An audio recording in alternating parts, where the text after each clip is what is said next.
বীরভূমের এই পুজোয় রন্ধনকার্যে পুঁটি মাছ ও বরবটি আবশ্যক। বাঙালির ১২ মাসে ১৩ পার্বণ হলেও প্রত্যেক পুজো ও পার্বণের মাহাত্ম্য ও গুরুত্ব এক এক জায়গায় এক এক রকম।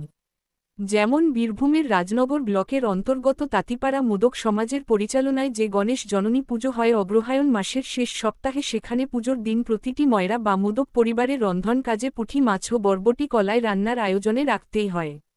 এই রীতি চলে আসছে আনুমানিক ৩৫০ বছর ধরে। ময়রাদের কুলদেবী এই গণেশ জননী। জননীর কোলে থাকে সিদ্ধিদাতা গণেশ।